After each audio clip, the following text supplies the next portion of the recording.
Welcome to another podcast with Willie. Today we're going to focus on the first book of the Bible, which is Genesis, especially Genesis 1. And that's a huge topic, but we will just do an introduction to more podcasts on Genesis 1. And Lebay, do you have anything to add to our introduction to get Willie going on Genesis 1?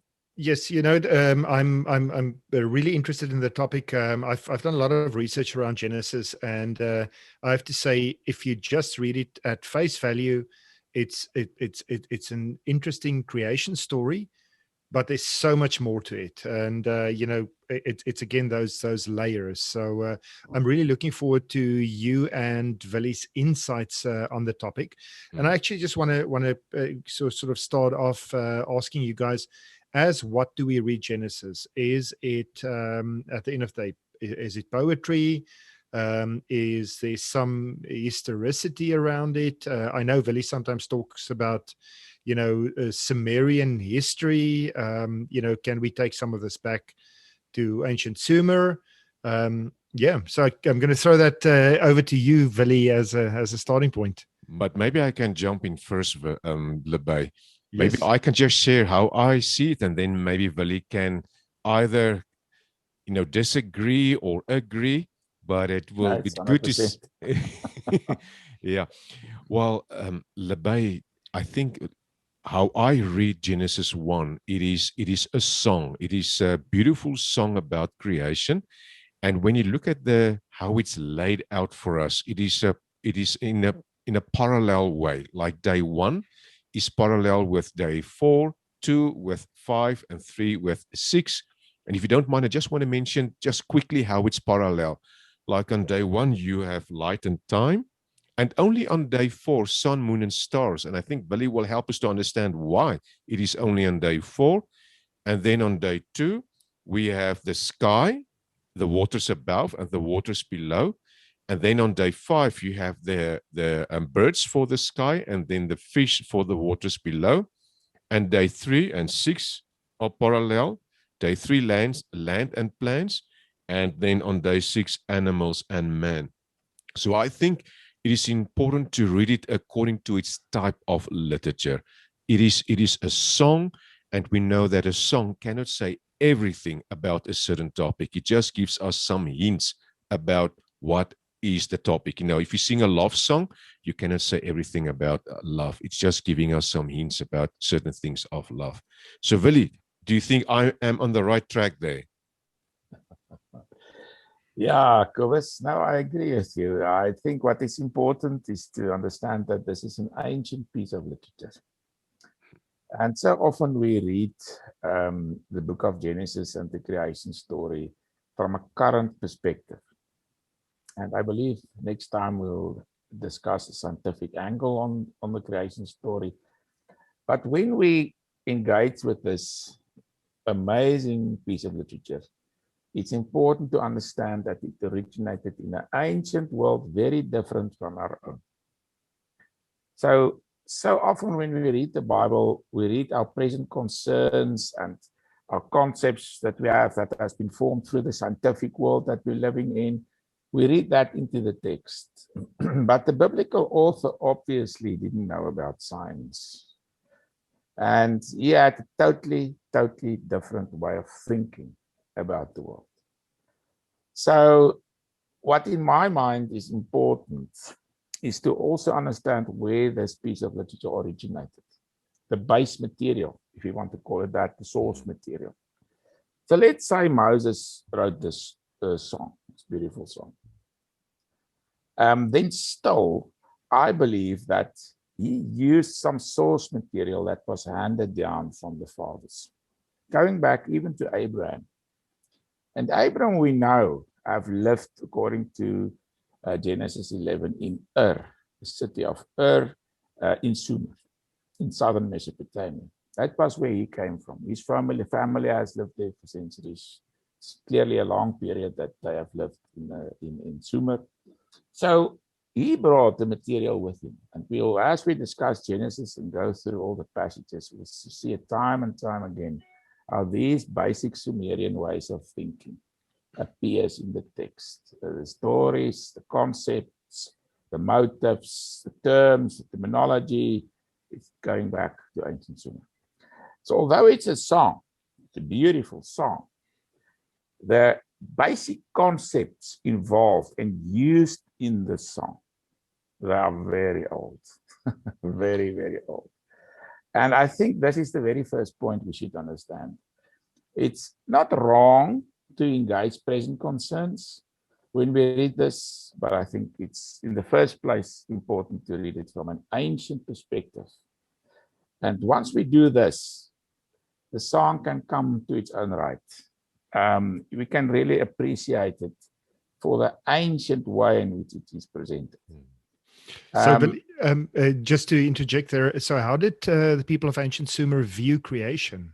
I assume there's some parallels between how they viewed it and Genesis. Yeah, so there's an amazing parallel. So what we find here, let me first say something about, in the beginning, God created heaven and earth, or the heavens and earth. This heaven and earth, this term, for the ancient Sumerians and the ancient Mesopotamians, it just meant cosmos.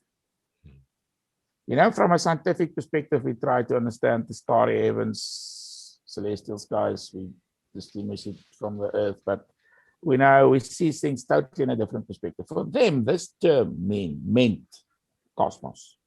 So what he's saying is, in the beginning, God created the cosmos. And this is how he preceded. And then what we find is, first of all, even before God started the process of creation, the primeval waters, God did not create the waters. I think this is one of the most interesting things about this passage. We should think about it. Why first the waters? Then God started this process of creation, and the first light appeared. Let there be light. Now this is ancient Sumerian ways of thinking. At first there was the primeval waters. And then in the ancient Sumerian way of thinking, there was light in the waters. This light is associated or identified with the god Gibel.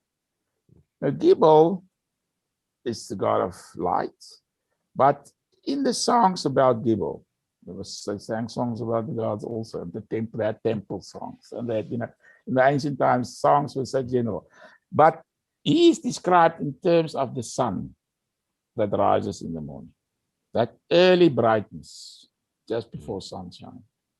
So what we have here is this very same image.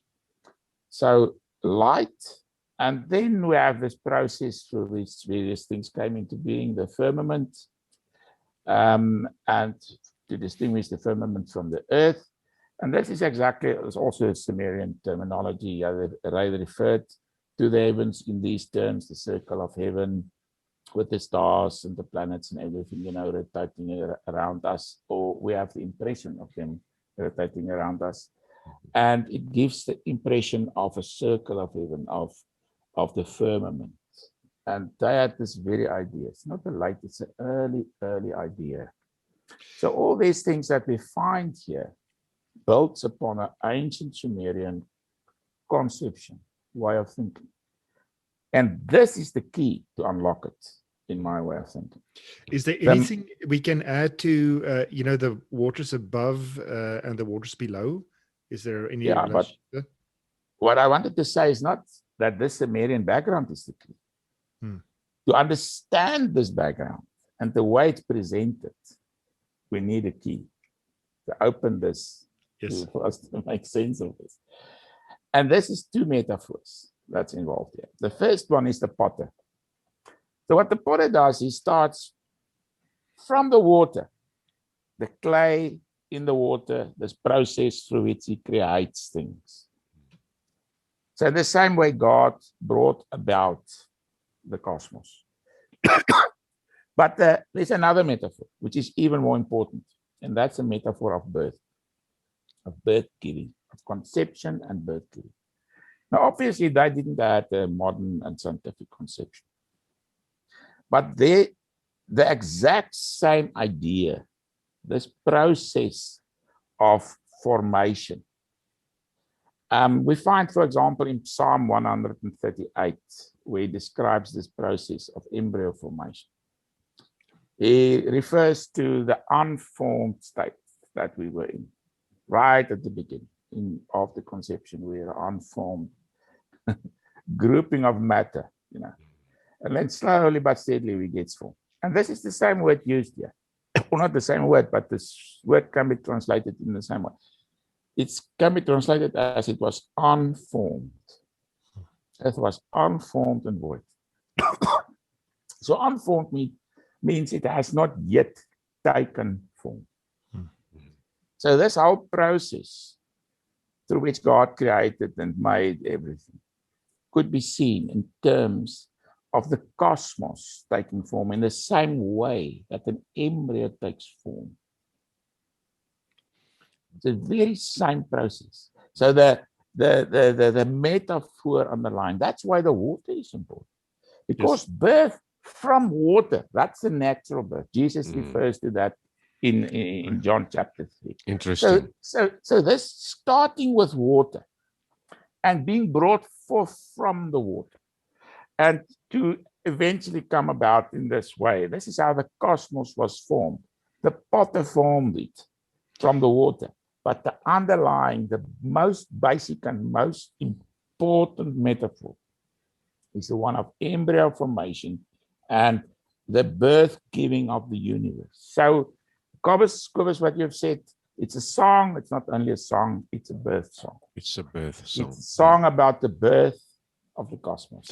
But can I just add to that? If you look at Genesis 1's very first verse, in the beginning God created. Now that word beginning, it has elements of excitement, of optimism. And just think of the cry of a baby when a baby is being born. Is that excitement, that optimism, and that makes it wonderful to know that this is a birth song in the beginning. There's excitement, there's optimism, and there's expectation with that word in the beginning. So I really like that. Lebay, yes, I just what I find, if you look at the Hebrew tohu, you talk about form.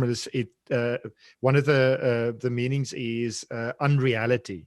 So God takes unreality into reality. Absolutely, I find it very, very interesting. It's unformed, then he forms the cosmos. Yes. I would like to ask you a why question.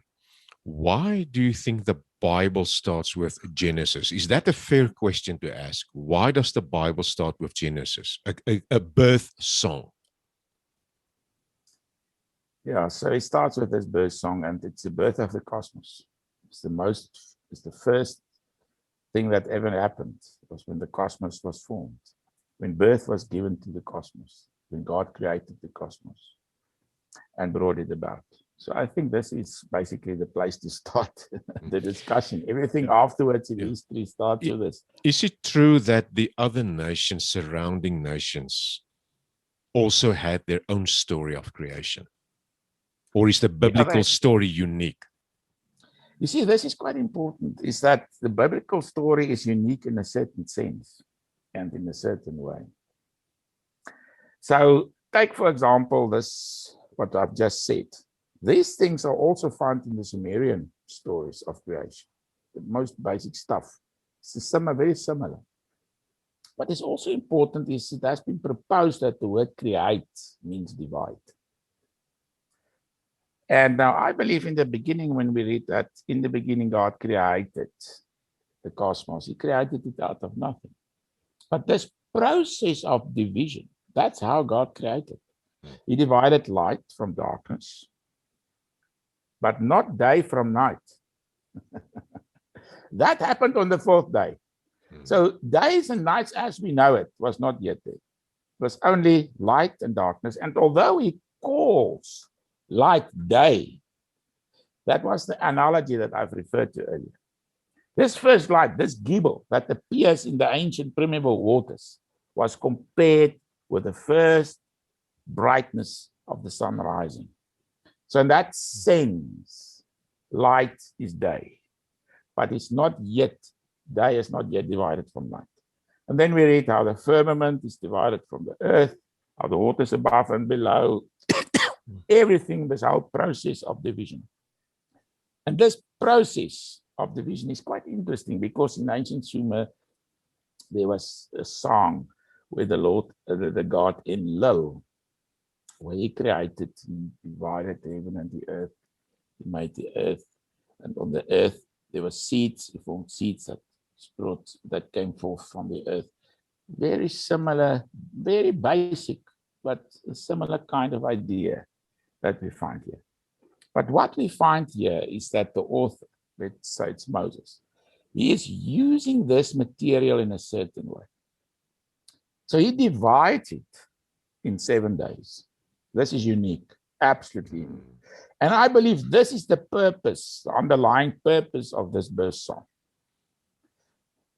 God created the world, the cosmos, through this process. But since God made the cosmos in 6 days and rested on the 7th day, we as humans should also, from the biblical perspective of ancient Israel, in terms of the 10 commandments, rest on the Sabbath day, the 7th day. Now, what is important here? Here's an amazing piece of information hidden in this. At what stage would this have been important in Israel's history? It would have been important when the Sabbath was first introduced, because it was a general view in the ancient world. The way to approach things was the following. The gods did it in this way. That is why we do it in this way. So since God has created the cosmos in 6 days and rested on the 7th, this is why we work 6 days and rest on the 7th. So this whole idea of copying in our cultic expression and practices and so on, what the gods did, this was an ancient way of thinking. The whole ancient world operated in this way. And this is how and this is now why I can say that I believe Moses wrote it. Because the period in which this was a concern, why should we keep the Sabbath, was right at the beginning when it was first introduced. Why should we keep it? Because God kept the Sabbath. And that's the main reason, in my view, for writing the song in this form, is to not only a birth song of the cosmos and God creating it like an embryo, getting, taking on form as God in this process, but the way that God did it was through 6 days. And since God did it in that way, we as humans should do it. And since Moses is so closely linked with the 10 commandments, I believe throughout Israel's history, I believe this is a strong argument that Moses actually wrote this piece of literature. And it's interesting. Using earlier material. It is also interesting because Moses was part of their being slaves in Egypt, where they worked 7 days a week. There was no rest for them. And then as they exit Egypt, God wanted them also to have this pattern of Genesis. And this is the hint that a song gives us. A song doesn't tell us everything. So the hint in Genesis 1 is there needs to be rest. And the interesting also that the word Sabbath is a Hebrew word that means rest. The Sabbath day is a rest day. And but in today's society, it's a virtue not to rest. You just go. And the Sabbath was actually not first. Israelites were not the first to keep the Sabbath. In the Ugarit texts dating from about 1200 BC, slightly earlier also, we find that not the Sabbath, but the 7-day week, they helped the 7-day week. And even in the Earth 3 period, in about 2000 BC in Sumer, where Abram came from, we read that the 7 days, the week of 7 days, originated from there also. So there was a long history, but at this stage it became important because it had a certain cultic expression in Israel's daily lives. And they would have asked, why should we do it? And this was the answer. Yeah. What is also important is a question about the day. the word Yom, the day, the 6 days of creation and the 7th day. There's been a lot of debate on this. Why the sun? Why was the sun created on the 4th day? Now, what I find is so often scholars try, in their effort to understand these things, they try to formulate some kind of, when the author wrote it, his intention. They try to get to his intention in writing this passage. In my view, this is futile. I don't believe so, because it's so long ago, and you can formulate so many different possible intentions. But what they would say, many of the scholars, especially from the biblical criticism school, they would say that it was written late. They believe this passage was only written after the exile, or during, or especially after the exile. And then what they said is, what they say is that this is written to accentuate the greatness of God. You can, the plants can grow through God's power, even when the sun is not created. And also in another way, some would say, he would like to show that God is greater than the sun god, the god of the heathen. But in Babylon, the sun god was not important. It was unimportant. The important god was Marduk, the weather god, the storm god. So, trying to say that God is so great, he only formed the sun on the 4th day, because he wanted to show that the sun god is not important. The sun god didn't play a large role. And this is actually quite interesting. The sun was only created, or not created, but in the ancient Mesopotamian way of things, the sun only appeared on the scene quite late. He was not the early. When the primeval world was formed, the sun was not yet there in their way of thinking. So this is exactly what we find here in the biblical author's ways of expressing it. This is just another reason why I believe that this base material, the source material for Moses, goes back to ancient Sumer. But what he does, he changes it into 6 days, and he brings in the monotheistic God as creator, although the concept of God here is also very interesting. And then he has a much more complex process, how everything was created and so on. So there's very many things that's very unique to this passage, but it belongs to the ancient world in which the author should be situated. William, yeah, absolutely beautiful. The one thing that I just want you to elaborate on is, if you look at, and we spoke about this before, you look at the creation story, you look at the water, there is some parallels between the creation of the cosmos and the birth or creation of human beings. The one thing that I sort of thought of is, you've got the spirit of God, Ruach, above the waters, but then you have the spirit of God breathed into Adam. Can you expand a bit on that? And I don't know if you have anything to add to that as well, Quibus. No, I will listen. Yeah, so it's interesting that the Spirit of God is mentioned right in the beginning, early, verse 2. And that shows us that God's Spirit was involved from the beginning in this whole process. And next time when we also discuss the scientific perspective and so forth, I believe this process in which everything came about. Sometimes when we read this through the creation story, we read that the waters brought about. We read that the earth brought about. So this process of creation and made, it's not always God created out of nothing. There's a process in which the one thing produces another thing. It's a complex process. I do not believe, it's quite obvious that the author didn't have the scientific perspective. So he didn't write with present concerns in mind. But when using these words are, for example, the same words, especially the word may, is used in human formation in exactly the same way in Psalm 138. God formed us using the same word. So this formation process is not creating out of nothing. It's a process through which the one thing leads to another thing. So this is an interesting process through which this cosmos came into being. And I think this is what is the essential part of this passage. is this metaphor of birth giving, of the child being formed, which is actually in this case the cosmos. And what is also interesting is that the author didn't make a mistake in placing the sun on the fourth day.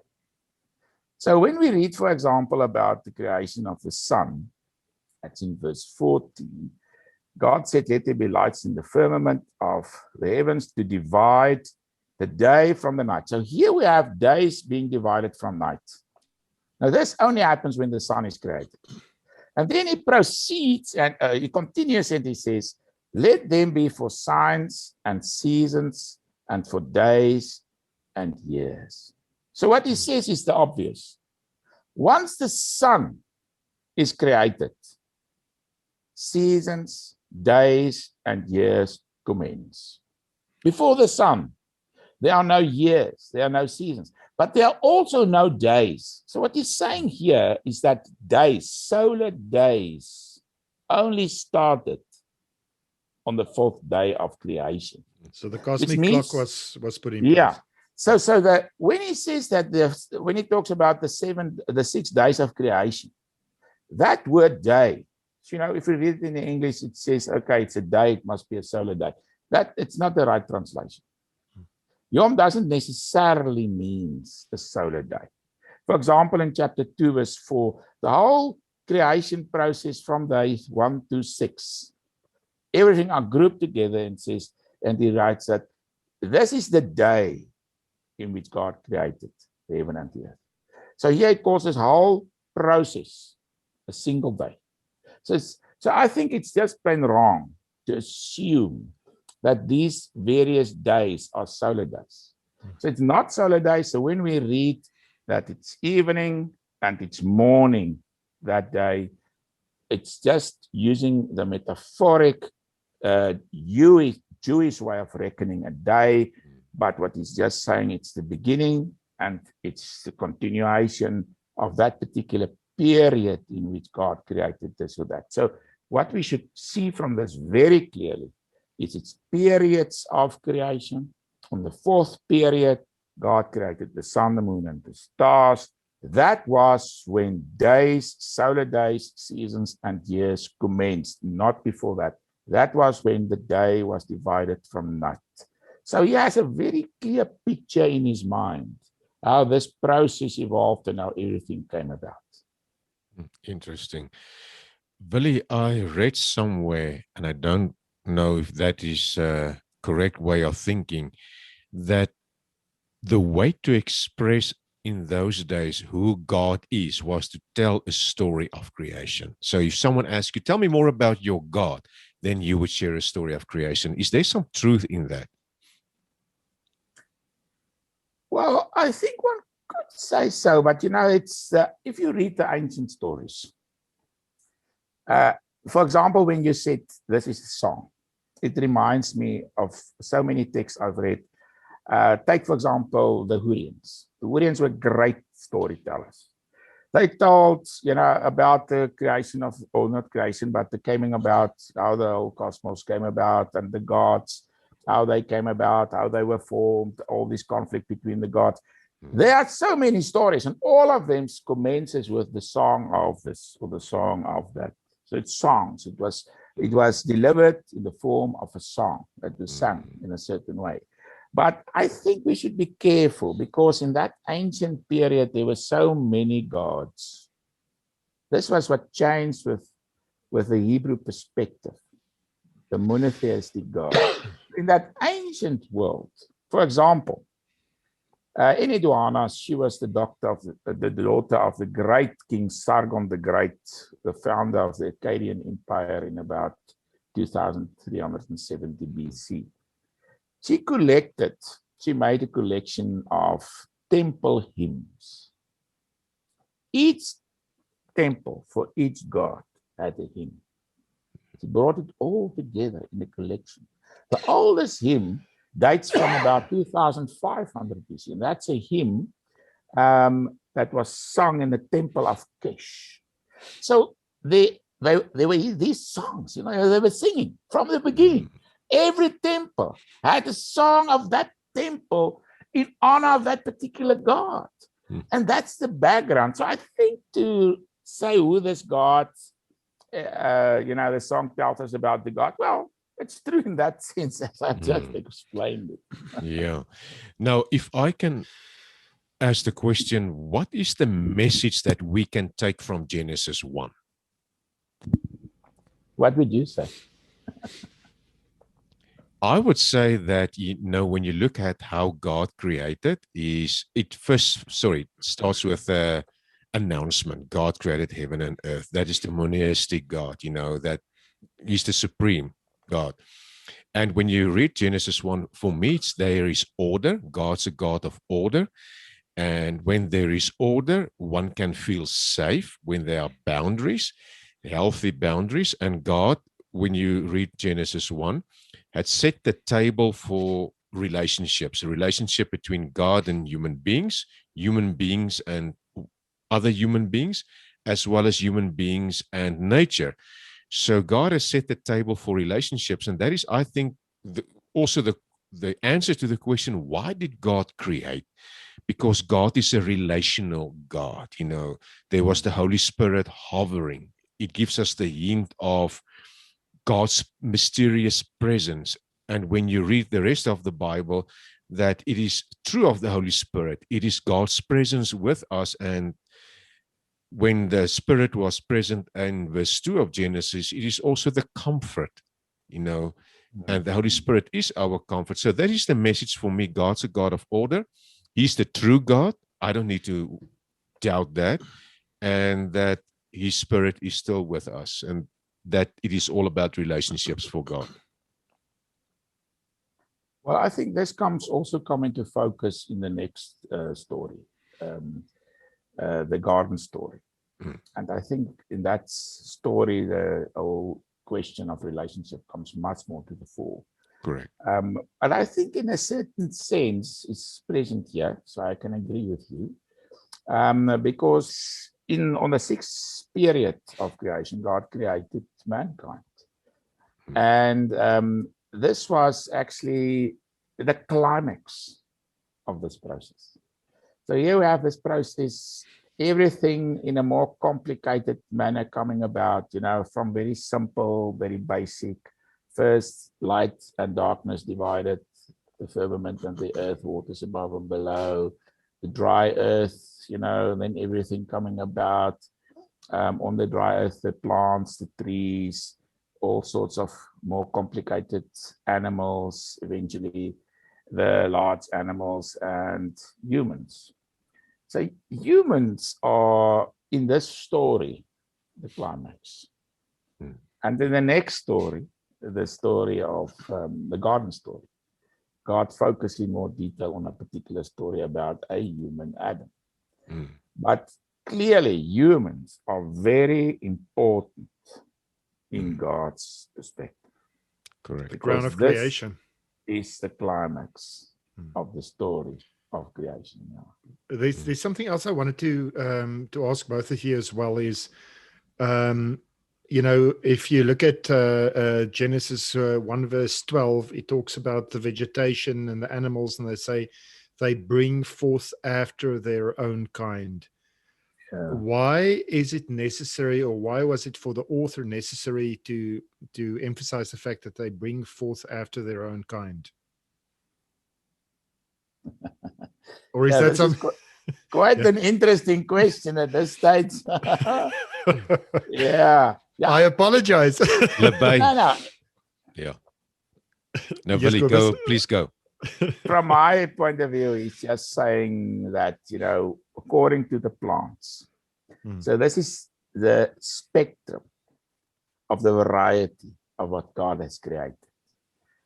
And no one can read, I think, all the kinds of things into it. But I think he's just trying to say that as this process continued, that which was created, there was things that came about from those things. Those plants were able to reproduce the same kind of plants, which is actually something quite, in current thinking, it's not the easy thing to do. Mm. You know, today, you need DNA and X or so on. So I think for an author like that, Yeah. it's quite interesting and amazing that something can reproduce itself. That I can have a plant and another plant coming about of the same kind, and humans, everything does this. It's quite amazing.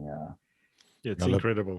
Yeah, Labai, I would have said I don't know, but it reminds me of the person who went to the minister one day and asked the minister, was Jonah really in a fish? And then the minister said, you know what? We need to ask Jonah in heaven one day.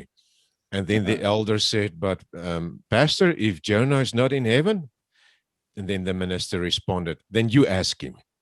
Yeah. So we can ask Moses one day, Labai, then we will know exactly why. He's going to be very busy. I've got lots of questions. Yeah. Yeah. Labai, I see we have maybe run out of our time, but that just make it necessary for more podcasts and creation, because I have a lot of other questions to ask.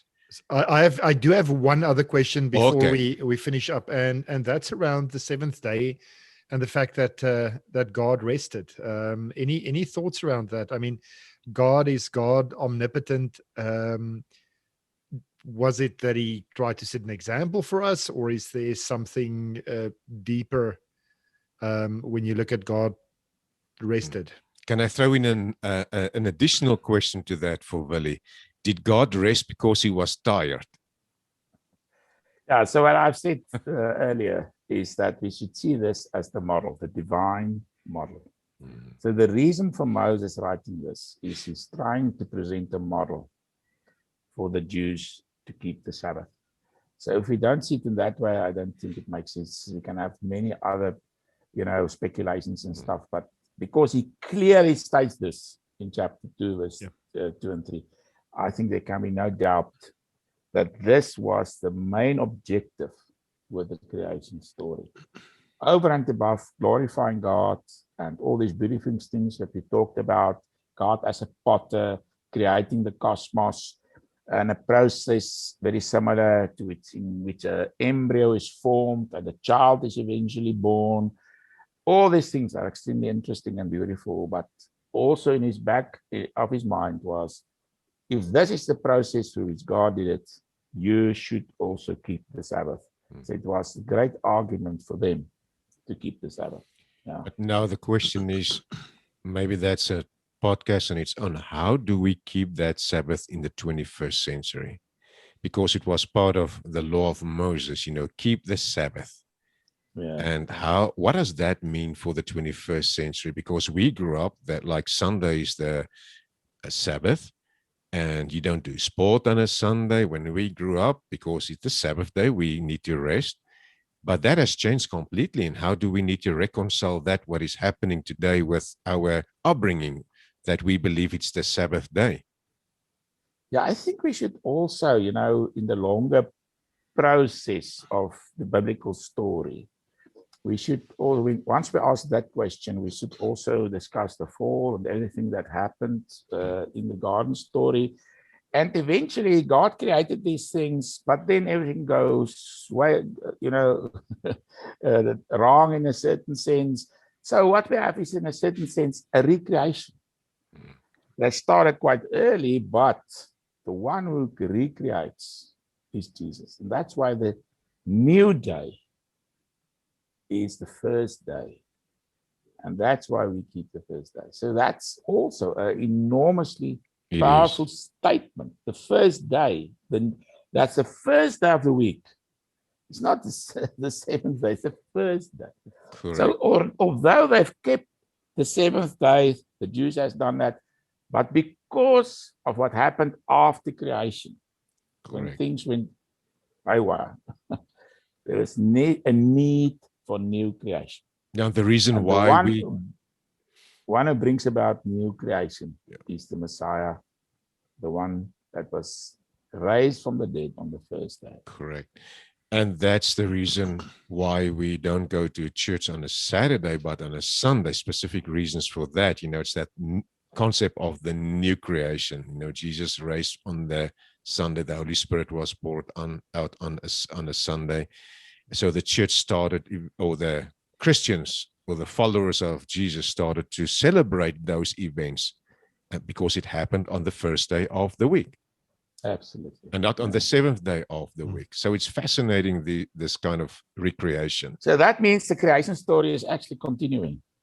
In That's the end of the day, we read about the new heaven and the new earth. So now you see Yes. that's also important. Do you understand? It's just we should just not just stay with the creation story in the beginning. There's a But- process, there's other things that will happen, and there's a recreation. but that makes it beautiful, Vali, is that when Moses asked God, "Who are you?" I am what I am. I'm not rigid. I am what I am. God is not boring. I love the idea of recreation. It's Yeah. ongoing. And in that sense, you can almost say that Genesis and Revelation stand side by side, Yeah, and absolutely. it loops back. Mm. So yeah, and And yeah. also, if you take John the Gospel John, chapter 1, verse 1, in Yes. the beginning was the Yes. Word. And we can, if we have time later on one of our talks, we can actually come back to that, because I believe that comes out of this one of these passages that we are discussing just in Genesis 2 verse 4. Labai, sorry. Yes, and so one thing I just wanted to add as well is that we have to realize that the New Testament is hidden in the Old Testament, and the Old Testament is revealed in the New Testament, and that there's one golden thread that runs right through. Yeah, no, that is so true. Yeah. Yeah, I think it is so important to talk about these things. You can never consume the Bible, the depth and the wealth of the Bible. Even if you are not a Christian, when you read the Bible, it's a masterpiece. It's a literally masterpiece. And as we believe that good theology is good counseling, many people don't want to know more because they are afraid that they will maybe doubt their faith and maybe other things will happen in their journey. But we need to stretch those muscles, those faith muscles, and explore these things. Because when you explore these things, you will realize that you actually know nothing, but it makes you humble, and it wants you to glorify God more, because it is just amazing, these things. So thank you, Vali. Yeah, absolutely. And when you really start digging into the Bible, it just reaffirms the trustworthiness of the Word of God.